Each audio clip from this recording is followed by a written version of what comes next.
Hello everybody, welcome back. Happy Monday. So on Mondays on my channel, if you guys are new, I do savory recipes or breakfast recipes or basically anything non-dessert. So today I'm going to show you how to make my most favorite, what is it called? Corn chowder. I was about to say clam chowder. No, corn chowder. This is so good. I love it so much. It's one of those recipes where I'll make like a huge batch of it and then just eat that for several days. It's so good and it's so easy. So let's get started.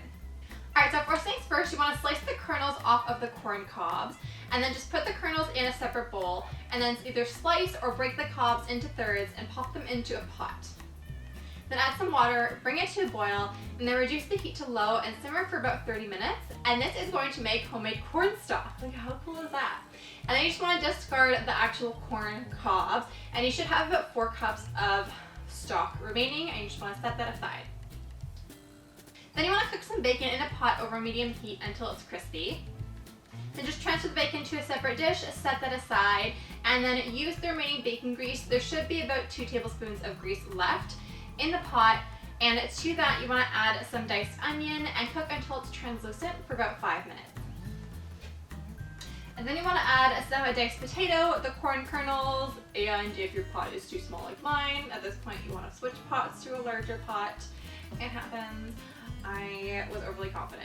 And then you also want to add the cornstalk, some milk, some thyme. You can either use fresh or dried, whatever you have on hand.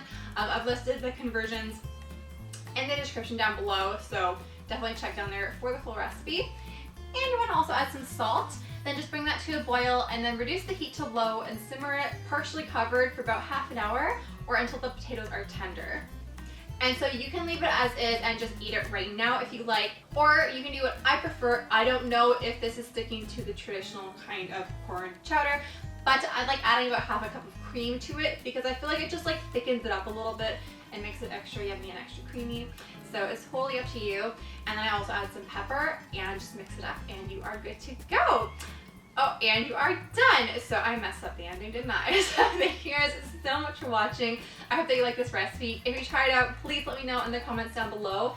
And I need some more savory recipe ideas. I want to know what recipes you guys want. So let me know in the comments down below what you want me to make. Anything like basically non-dessert, because I don't know which direction to go in. So let me know and I will follow your path.